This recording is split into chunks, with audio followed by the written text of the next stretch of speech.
our next section that we're going to look at is about food chains and food webs. Basically, this is a look at how energy flows in an ecosystem. And this one shows a more holistic peak. Almost as holistic as food webs, I guess. That would be the ultimate. Anyways, so we're going to look at food chains and food webs. Now, I've got a nice diagram in your notes to look at. We'll take a peek at it in just a second. But a food chain. A couple things about a food chain. First of all, a food chain always starts with a producer. So we always start with a producer. That's the living thing that starts all food chains.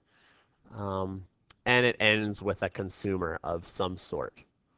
Unless the producer gets stepped on, and then that's it. Just kidding.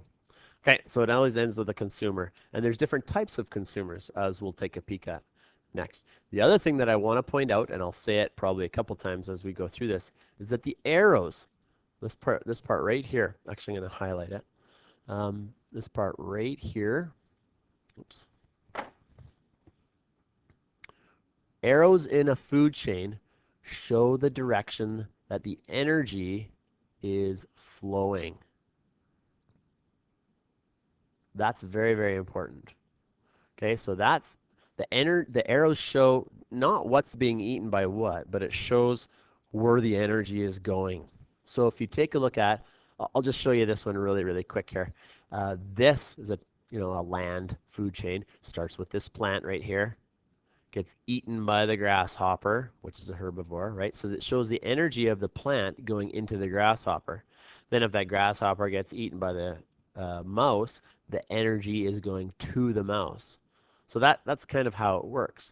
Now I just want to show you a nice simple food chain here. Again, our first organism in a food chain is your producer, right? It's a producer. Second one, what eats a producer is always a herbivore, which is a type of consumer, right? So there's our herbivore.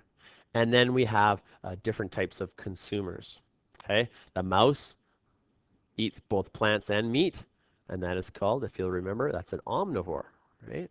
And then the owl, what ends it, that's in this case anyways, it just eats meat, so that's a carnivore, okay? So this is a nice, simple look at what a food chain is.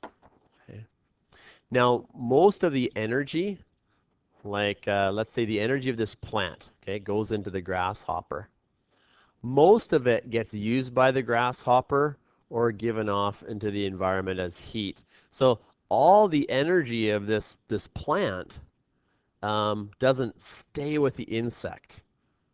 Okay, so only a small portion of it stays with the insect. The rest of it gets basically used up by the insect, moving, repairing damage, growing, reproducing. All of those things get used, and it also gives off a lot of that energy, like I said, as heat. I guess that should be red. Heat should be red, right? There we go.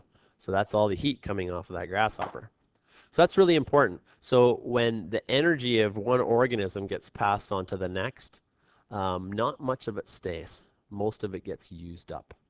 And maybe that's a no-brainer. I don't know. Okay. Now, if we go back to the notes a little bit, I want to just show you a couple things, some more words here. So our plant, we've already established. That is our producer. Okay, says it right here. This one right here, herbivore. Some more words here. There's our primary consumer. It's a type of consumer, right? It's our primary consumer. Next one, secondary consumer. Next one, you'd think it would be the third type of consumer. It's called a tertiary consumer. Pretty big words. Pretty big words. And the last one, which I'm not going to make you guys responsible for, is quaternary consumer. Okay. And these words, these big crazy words, and even these ones here, primary and secondary, are not specific to science. They are generalized terms that are in reference to things that are hierarchical or go in stages or levels, I guess, one building on the next.